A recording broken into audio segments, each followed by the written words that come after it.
You're listening to the Empowering Process podcast with your host, Gail Kraft. Listen as she holds frank discussions around how your purpose, being present, and trusting your power impacts your life.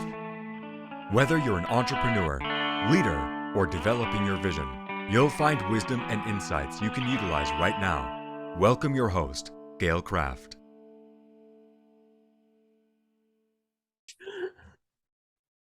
Hello, everybody. Gail Craft here from the Empowering Process podcast. And I have with me an amazing friend. All of my friends are amazing. And this, Thank you. you are. And so this is Laurie-Ann, let me get this right, Murabito.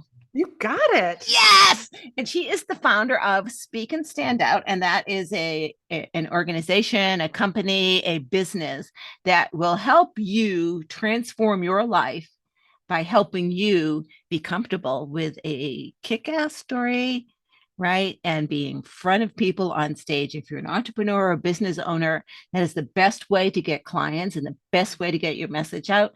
And if you're not, if you're a career person, it's the best way to get promoted. I'm just telling you, right? Public speaking skills is Yeah. increases your value. It absolutely does, and so we'll talk a little bit about that. But what's really interesting, and we started chit chatting a little before the recording. Then we're like, we got to record this. The conversation is getting too interesting, right? We're talking about the child in us, right, and our childhood experiences and how they shaped our choices until we became aware that we have control over our choices.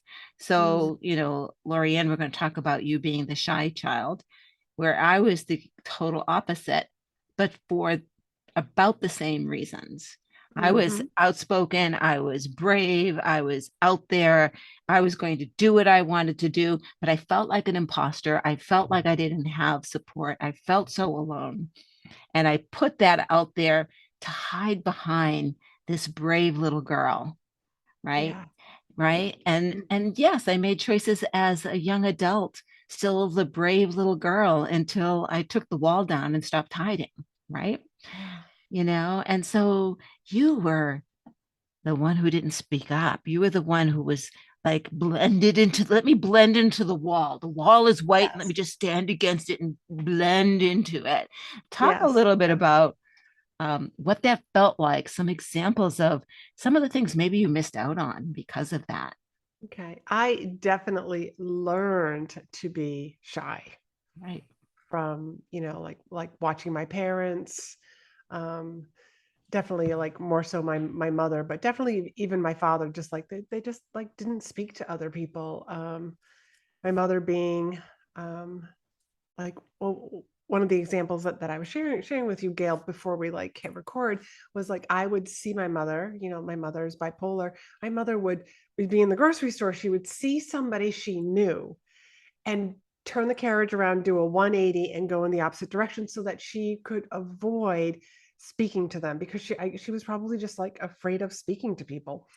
But I was the little girl who just like, I was very observant and just took what adults like, oh, that's what I'm supposed to do. Like, I didn't ask questions like, Mom, like, we know that person.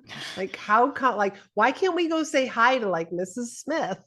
Like, we're running into her, like, oh, but we're going the other direction. Like, Mom, why are we doing this? I just took like, my mother must know everything. And my mother must do, she must be like, but she's an adult, so she knows what she's supposed to do. So I just was be like, I was that little girl who just was like, oh, take a little note. Okay, that's what you're supposed to do. You see somebody, you turn her around. I'm like, as I'm saying it, it sounds so ridiculous, but I really think that that's how I became shy, is because it's a learned behavior. No little baby, is born and is like, well, I'm not going to cry because I don't want anyone to notice me. Right. No, I'm Like, going to cry because you need to see that I'm hungry. Right. right. I'm uncomfortable. Right. I'm hungry. I'm thirsty. I'm something. Right. I need attention. Mm-hmm. But yeah, so I learned how to blend in. Now I'm 5'10" without heels on. So I really do, like, when I walk into a room, with heels on, like I kind of like I'm hard not to notice. But I did everything I could to just blend in. But everything from like wearing all black, to just kind of like walking in there and just like not saying anything, or finding like the one person maybe that I know and just almost like sticking to their side like glue. And well, like if you're at a networking event, like you just put a smile on your face and like, oh, hi, like I'm totally comfortable here. And deep down inside, you're just like, is it too early to leave? Right. I've been here 3 minutes. That's long enough, right? Right. I mean, that's the sort of person that I was. And just to share with everybody that there actually came a day, and I was in my late teens, where I was working at a grocery store, I was working at Shaw's, and I was just like, like before your shift, like the afternoon stuff, like all of us are just like interacting. And I just remember seeing the way people were talking, and I just thought, I don't make eye contact, but I'm watching other people make eye contact. And I was literally like, this behavior of mine is not going to serve me in the long run. And I literally was just like, let me just try. Let me just try and look at people when I'm speaking to them, or when they're speaking to me. And let me just see so I literally like just tried it for a few seconds, noticed that the earth did not open up and swallow me whole. Nobody made fun of me for like looking at them while they were speaking to me or while I was speaking to them. And I just thought, wow, okay, like I could do that for a few seconds. Maybe I could do it for a few more seconds.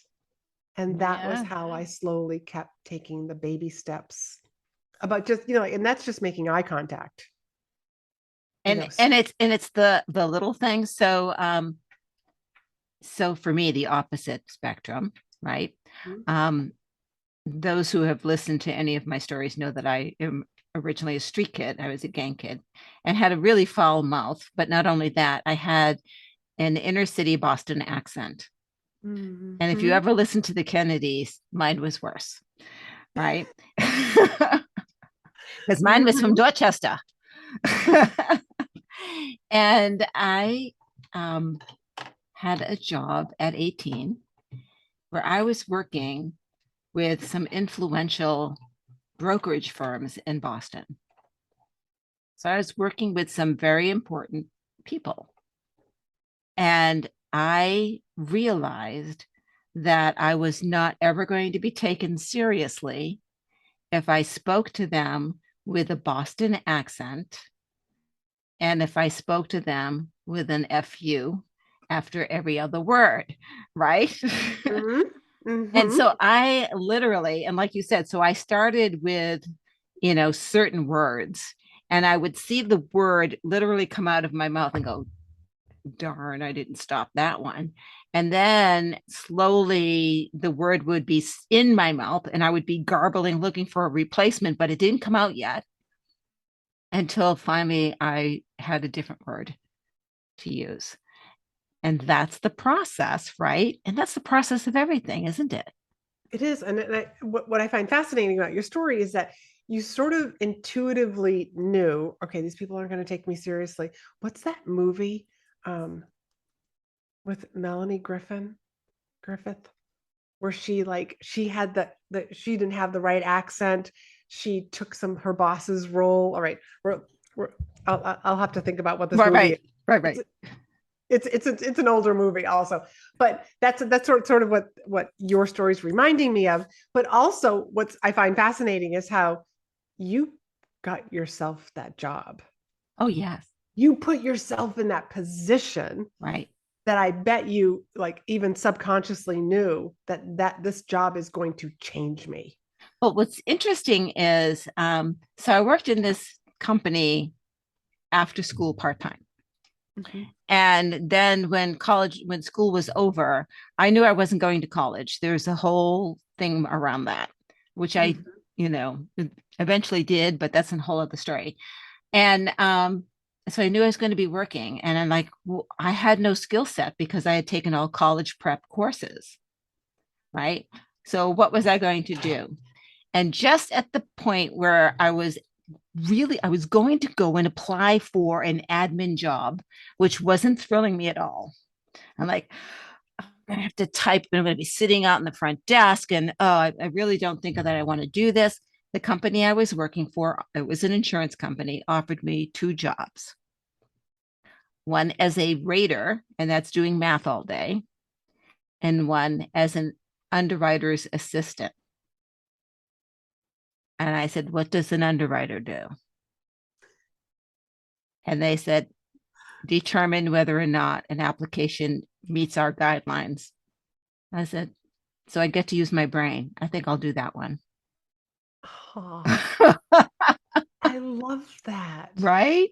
And I Yeah. had an agent that Arnold Jenks came to me, and he was angry that I had denied something, and the company backed me up, right? Mhm. And he came to me and he said, listen, I want you to be able to defend yourself. So let me teach you how to read the guidelines and understand the legality of what's being said, to understand the legalese, so that you and I can have a conversation and we don't go through what we just went through. Wow. Yes. Wow. Yes. How somebody believed in you and was willing to take the time Right. to essentially train you and teach you. Right. Right. Right. And that's the type of thing. So what happened with you? So you tried out the looking into the eye thing. But I mean, Mhm. how do you go from a shy girl to standing on stage? And guys, she stands on stage with her high heels and short skirts, and she looks like a knockout. She will take your Aw, breath thank away. you. I'm going to hang around with you all day. So it was more baby steps. So like part of this journey of getting on stage was I took fitness classes, took these, choreographed aerobic classes, and I was the girl in the back of the room. Right. But I slowly started moving to the front of the room. And then finally, like I'm in the front row. And I literally started imagining myself like I was the one who was teaching the class. So the teacher's calling out some command. So inside my head, I'm calling out that command. I am like literally pretending that while I'm taking this woman's class, I am teaching everybody else. Right. And so that started it until I was actually teaching those kind of classes. So now I'm teaching and back, I'm thinking back to college, like I was, you know, we weren't using microphones. So I was screaming out my commands, Right. so I had to project my voice. That was something that I was learning how to do. And then from there, I ended up after college, like I was working for hospitals and then I worked for Siemens. And then it was just like I had to do presentations in front of physicians, people who know more than me.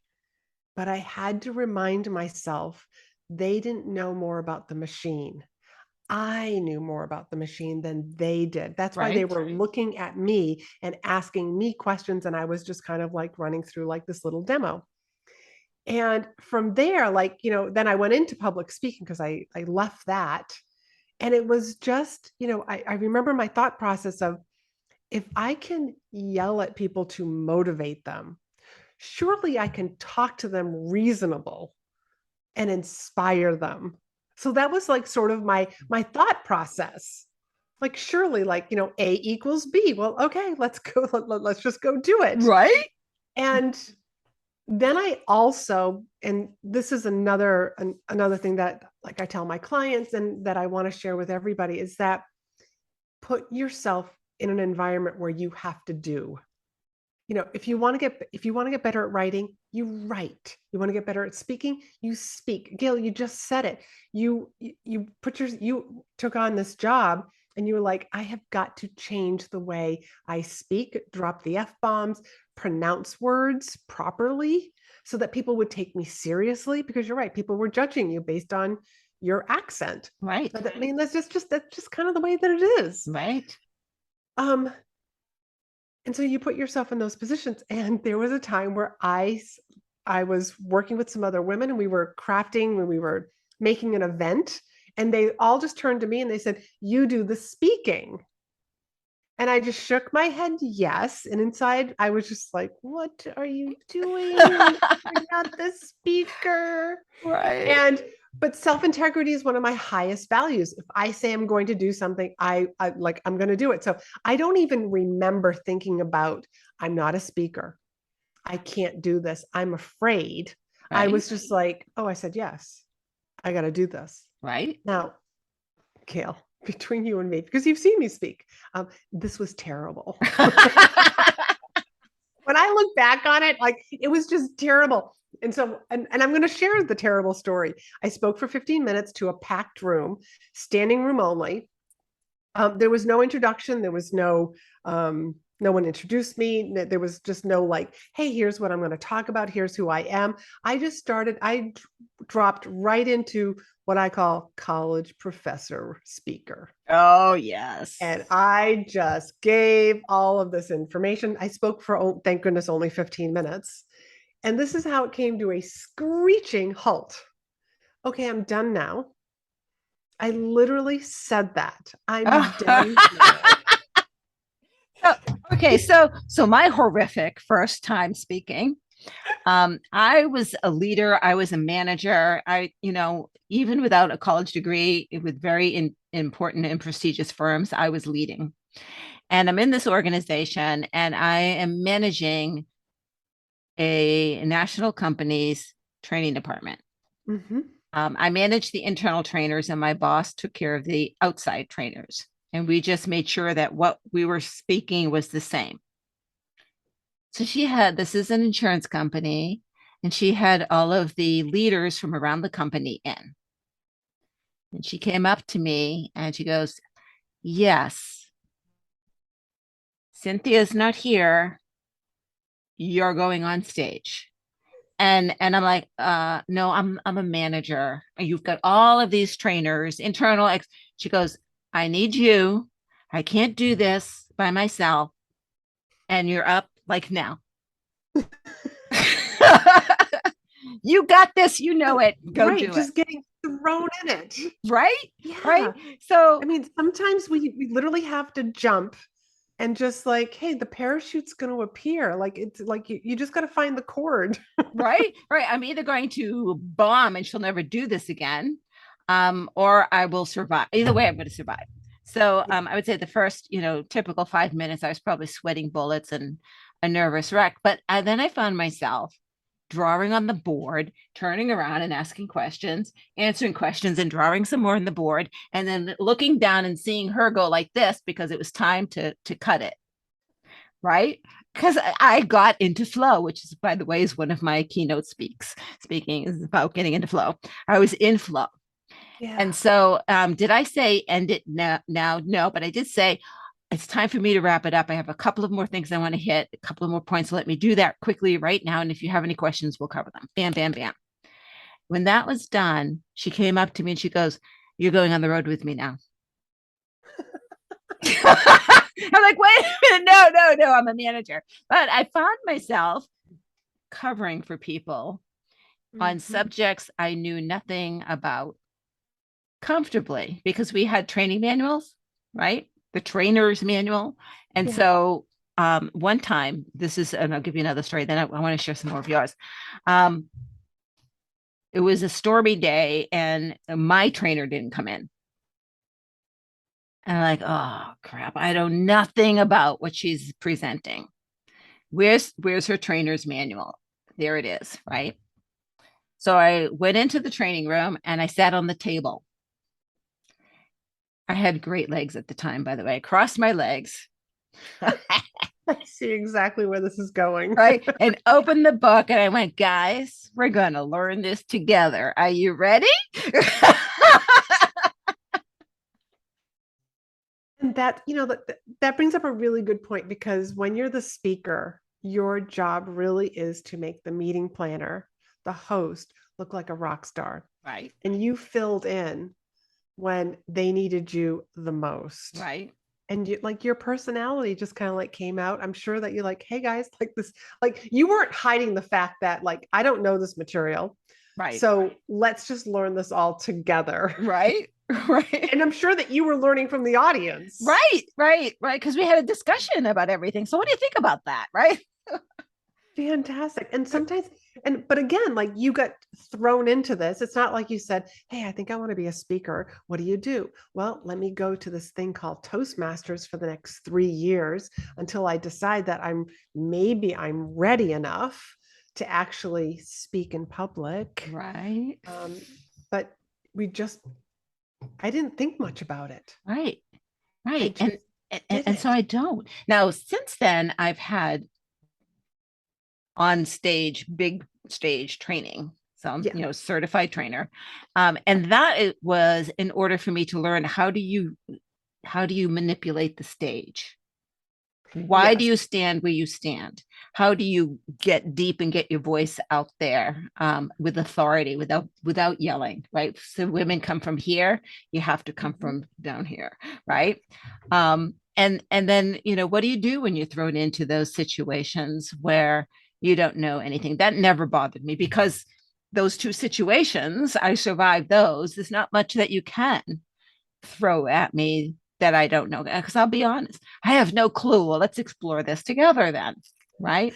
But you have a really good memory that very first time. So sometimes, like being able to take advantage of that, this sort of reminds me of like years ago, I was learning to play golf. And then so it was after our private golf lessons, after my group golf lessons, and I'm playing with some friends.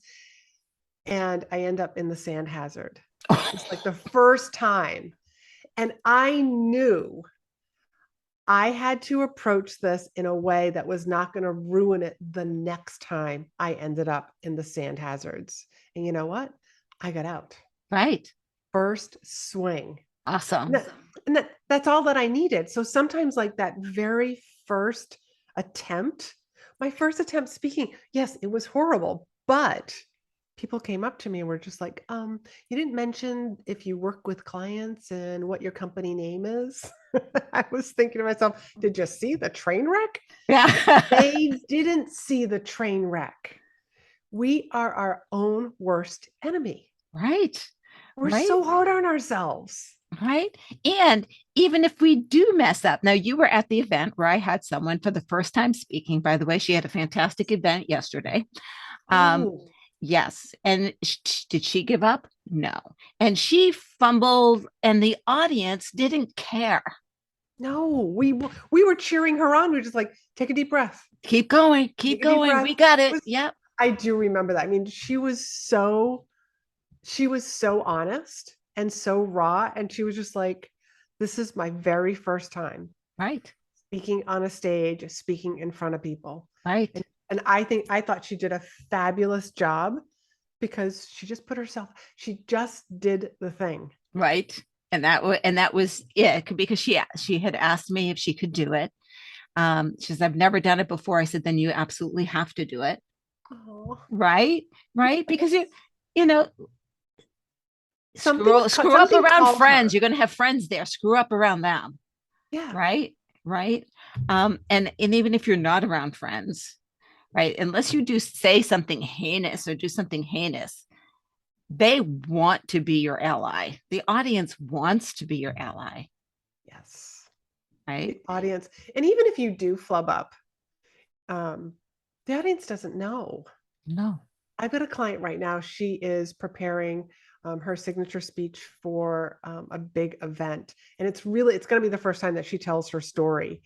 And she's so nervous about forgetting something. And I have to remind her that if you forget something, the audience doesn't know that you were going to tell them. So even if you tell them later on in the presentation, because you suddenly remember, like, well, that was a really important part, I got to make sure to share that. You get to share it wherever you want. Right. You don't even have to say, hey, I meant to tell you this earlier. Like, because the audience doesn't know. They're just cheering. No. There's so many people that are in the audience that wish they could do what you are doing. Absolutely. I did my crafting the flow formula this past week. And I tell a Navy SEAL story in that because they are in flow. And I explain what that's all about. And I didn't tell it at the beginning. And usually that's where I slip it in so that people if the Navy SEALs get into flow, then maybe your company should get into flow. Right. right? That's a good authority piece Right, and to right, get right, buy-in. right. And so I was doing some other stories of, my own flow stories. And I went, there's another flow story I want to, right? Because then I'm like, well, shit, I didn't tell this one. Right. And it's just like, oh, here's one I think that you really buy into. You all know the Navy SEALs, right? Yeah, that's all. When it came to me, I'm like, yes, you definitely need to, because that is the authority story. Yeah. Right. But the audience didn't know that that it was supposed that you originally anticipated or planned to have it in the beginning. Right. And that's Right. the whole thing about speaking is verbal art. This is how I approach it, at least. I think it is verbal art. And like you had a different story, I'm sure, in the beginning. And You placed it. absolutely. And honestly, it's again about getting outside of yourself, right? If you can put yourself in with the audience, put yourself in with your team, put yourself in with the person that you're talking with, put yourself in with your spouse, right? Put yourself in with your child, right? If you can put yourself into their position, right, then you can come up with the story or the conversation they need to hear right now. Yes, I think you have to get outside of yourself. Right. Because too many times when we're inside of ourselves, it's when we're inside of ourselves that we're saying, I'm scared. Nobody wants to hear what I have to say. Let me just blend in with the crowd. Like let me hide my story. Let me hide my voice. Let me keep quiet. That's all internal talk. But when Right. you get outside of yourselves and you're just like, but I'm going to be of service, because that's what I think got me to do that very first presentation. That was only 15 minutes, the one where I said, hey, I'm done now. I was just being of service to that audience. I don't remember thinking about, I've never done this before. Right. Right. And a lot of times, we can think back to some of the things that we have done in the past. Like I was a fitness instructor. I taught fitness classes. Like right. there's so many skills there that can transfer over to professional speaking. And I think that's how I looked at it. Like, I don't have any professional speaking skills. Oh, but I've done this. Right. Or I don't need to be a speaker. Now, did I need to be a speaker in business? Well, guess what? I got thrown into it. I never planned that to be part of my repertoire whatsoever. Right. Thank goodness that I did know the material and was able to pull it off, because that would have been really embarrassing. But it also taught me not to be afraid of something I have not done before. In the past, I did lots of things I had never done before, but I wasn't afraid of them. Right. And it's such a valuable lesson to learn Right. that nothing bad happened to you. Right. Like you can try. I mean, what a great thing to teach your nervous system. I can try new things. Right. Even if it's awkward, you have the Right. courage to try something new. Well, so I will give a try something new story. So you don't know how old I am, but at the age of 54, I started dancing What kind of dancing? West Coast swing. And I did it because I needed to exercise. I was going through that phase in life that women go through where the weight kind of settled around the middle and it wouldn't go away. Yep. Okay. Right. And I didn't want to go to the gym. So I did this for health reasons, right? And I was having a blast. And I was doing this in classes, group classes, for about a year. And then the instructor came up and said, you need to compete. And I'm like, so West Coast Swing is a lead and follow, right? So I have to follow the lead. And I looked at the instructor and I said, I'm not following these boys. I am just doing the pattern. I can't compete because you don't know who your partners, they pull a number, and the two numbers dance, right? Wow. Right. And so I have to learn to follow. Give me a year. So I started private lessons, right? The poor guy who's like, he wasn't even 21. He turned 21 while he was teaching me, right? Was trying to teach me to follow. And it was really rough. And so I went to another teacher. I still stayed with him for technique, but went to another and learned Argentine tango, because Mhm. in Argentine tango, the woman does nothing. Right. And his Wow. instruction was, you have control of your ankle only. I have control of everything else. And I had to learn to, and Argentine tango is done at an angle. So to be Mhm. comfortable leaning in and slightly sideways into someone who was also leaning in, trusting we weren't going to fall, right? Because from a dynamic perspective, geometry, it's easy for him to move you, right? Mhm. When you're at those angles. And the day that I felt the energy go through my body and move it, I went, holy crap. And I ended up competing at the US Open, Wow. You right? must I'm just listening to the story and I'm just like, there are so many lessons that you've learned. Right? I mean, talk about like intuition and trusting your body and just letting like the messages almost like come through you, Right. and through somebody else to you. Right. What a Right. beautiful story about just learning new things. And Right. again, like it doesn't surprise me. I mean, I haven't known you very long, but but I do find you an amazing human who just takes on challenges. You love challenges, I do. but but you also, but I think that comes from many years ago as a young woman. Like I don't think you ever looked at anything as a challenge. It's fun, right? It's And so, the experience that you had as the shy girl, Mhm.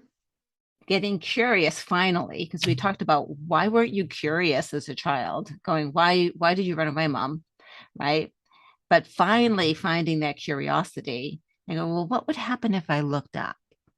Yeah. What would happen if I stood up? What would happen if I speak up? Yeah. Right. Right.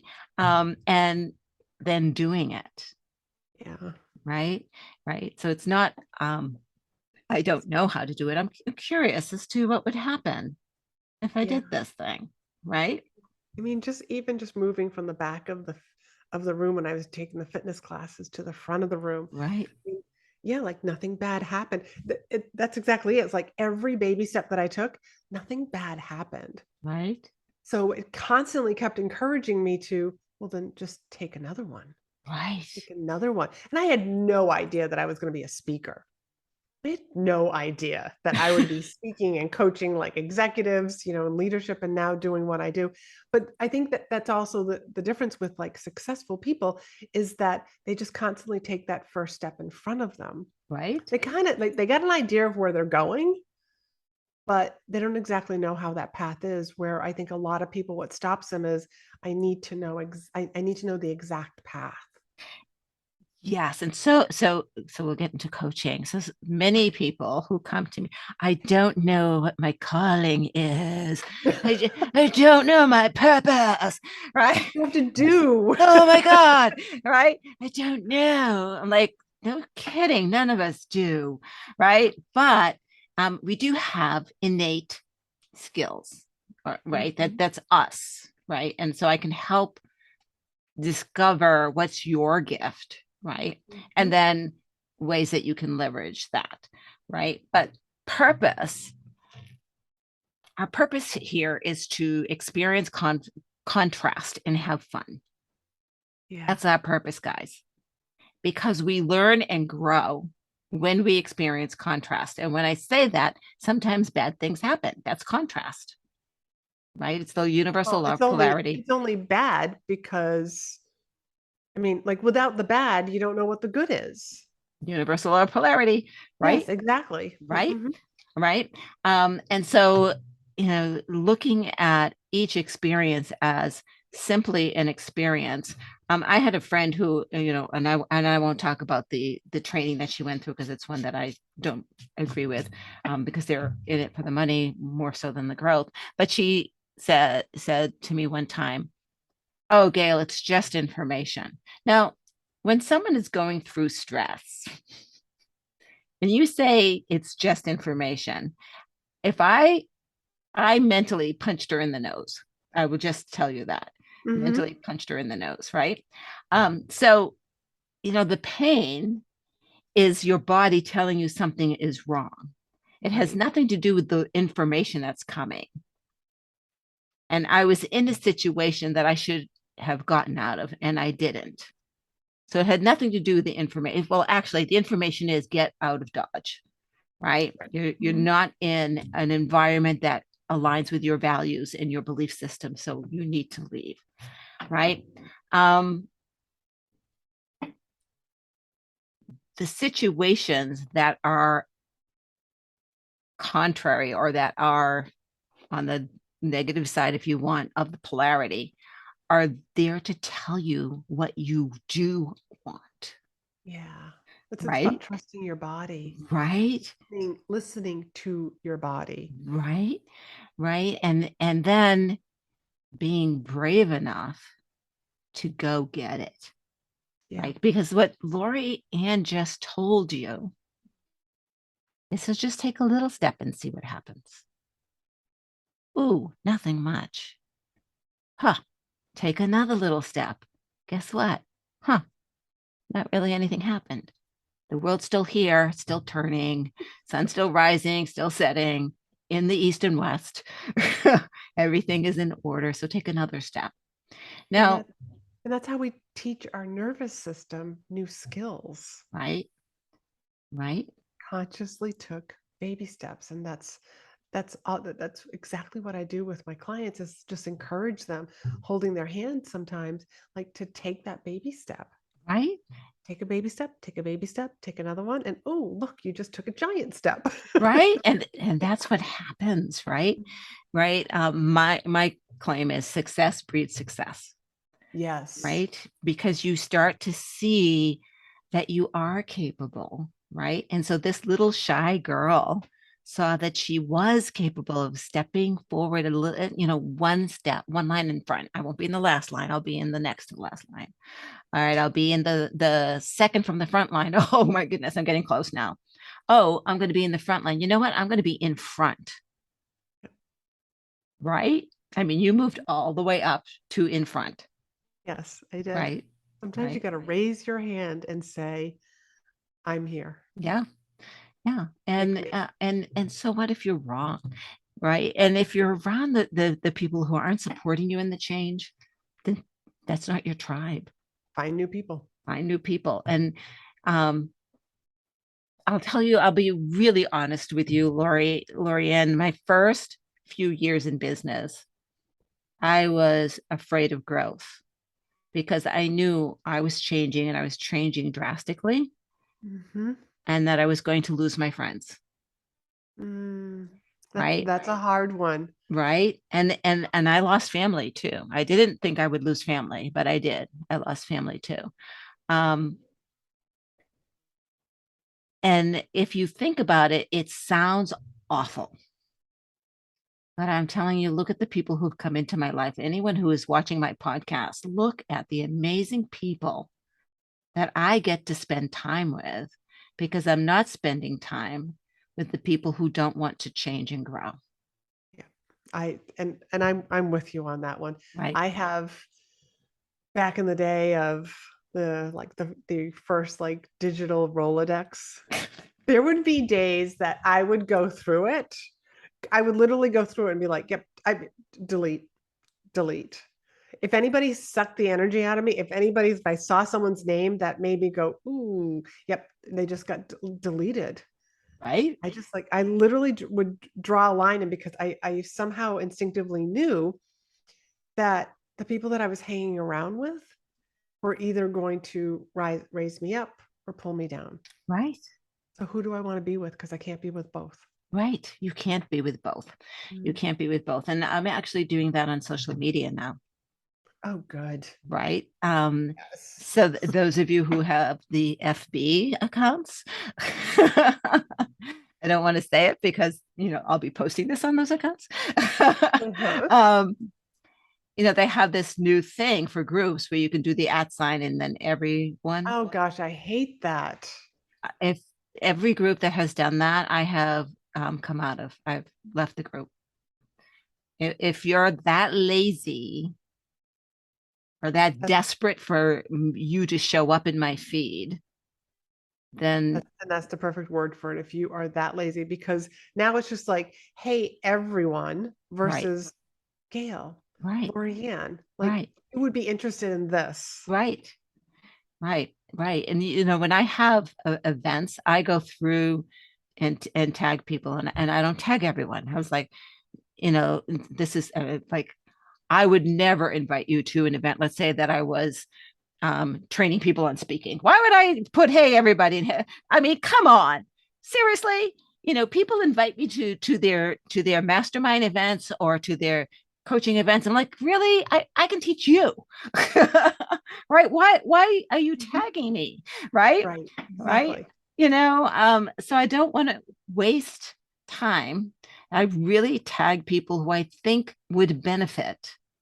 But you're building relationships with people, Right. not I don't want everyone to be my friend, And I'm everyone not to be my selling to client. you. It's Right. and You're I just am, but it's because I think you will benefit from this. right. Right. It's just, you're deepening the relationship with each person that you are tagging for that specific event. Right. Right. And Right. that And goes a long way. it goes a long way. And I don't spam people, and I no longer email market people. I Mhm. I told my email list. I said, guys, you're not going to get marketed from me anymore. I don't open any emails because everybody's marketing to me. So if I'm not opening them, why would I send you something I'm not opening? Yeah, very Right? nice. Mm-hmm. Right. So you're not going to see my emails coming in marketing anymore. I will put it out on social media if you're interested. And if I don't pop up in your social media feed and you don't see it, then we don't talk that much anyway, then. There you go. It's like, Right? you're basically drawing people in. It's like, if you want to be in my world, come Come over on. here. Come on. Right. Yeah. But I'm And not if you going to don't, that's force my world on you. no, and it's okay if you don't, because there are other coaches, right? I mean, Laurie-Ann, there are people that I've come across who say they want to be on stage, and I have given them your name, and they probably haven't called. Nope. um, Oh yeah, lots of people that I've been, not just you, but other people have introduced me to people. And it's like, hey, here's my information. All you gotta do is book a call, and like crickets. yeah, right. And I It's and like, I it's absolutely just get a conversation. right. I absolutely. So this is not unusual. I had someone pop in to have a training going on this week, and it's my last free training ever, by the way. Oh, that's right. I remember about this. I was Right, talking at lunch about this. right. I'm not going to do it anymore. Oh, I'm bummed that I missed the other two. There's one more a module, and a woman popped in, and then after about 10 minutes popped out. Like, that was interesting. And she sent me a message on Facebook.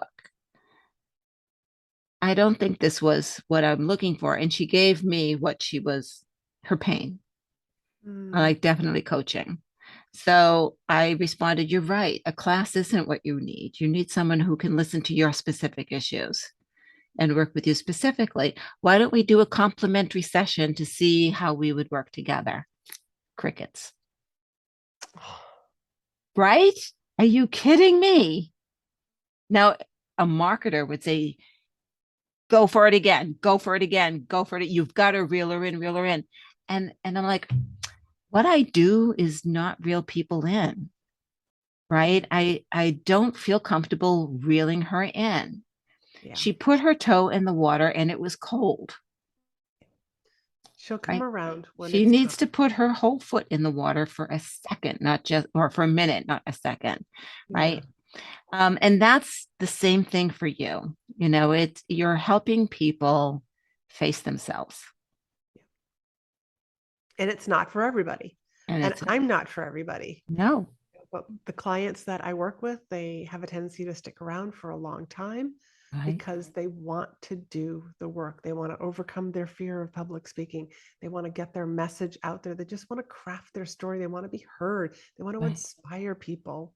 They want to get promoted. Right? Promoted. Yes. They want to There's be so many people who get passed over for promotions because they're not willing to speak up in meetings or run a meeting, or, like they're just so afraid right. of speaking. And so interesting. You and I should probably collaborate. I We're going to had have lunch again soon. I know it's time, and Talk. maybe not at the winery, someplace different. And I've had many folks, wanting to work with me to go up a notch, but this one particular gentleman was a strategic thinker, so I didn't have to work on that. Had no problem running meetings, very articulate, no problem with that, except the conversations he was having, both on LinkedIn and in his communications and in business, were very data driven. Mhm. So they were very, data level, even though they had a strategic purpose. And I worked with him on upping his language, right? Right. You're not going to be a CEO or a CFO or a COO or whatever O you want, right? If you are holding this kind of conversation, right? So we did a lot of work, and then the types of allegiances and alliances he needed to make. Now he is a C level now. No, he's definitely is a C level. But he did the work. Right. We worked daily. Yeah, he raised his hand and said, I want to do this. I want to do the work. Right. To get to point B. Right. Right. And, and it's not for everybody. And that's okay. There's no shame. There's no blame. Right. Not everybody is going to be a leader in their business or in their career, but you are a leader in your life. Yes. Always, in some role, a leader in your life. Lead yourself, you can't lead others. Right. Right. Exactly. So, Laurie-Ann, if people wanted to get in touch with you and talk to you about what it's like to stand up and be heard, they can find me over on my website, which is speakandstandout.com. I hang out on LinkedIn and Facebook and also Instagram. Those are my three main social media platforms. And just reach out. I would love to learn a little bit more about you and also what your goals are. And I will share with you if you are a good fit for one of my 3 programs. Awesome. Fantastic. Thank you, Laurie-Ann. And Shy Girl now speaks up. That's right. That's right. This is Gail Craft. Thank you so much from the Empowering Process podcast. And if there is something in this episode that really resonated with you, let us know. Make a comment. If you have a question because of this, let us know. Maybe we'll get back together and talk about that question. If you know somebody who could benefit from this, share it out to them. Let them know that we have someone here who is fantastic at what she does. And always, always, always like us, subscribe to us. Let us know that you care, because we do. Bye-bye. Thank you for listening to the Empowering Process podcast. Be sure to visit Gail at gailcraft.com to learn more about how she serves thought leaders, entrepreneurs, and goal seekers.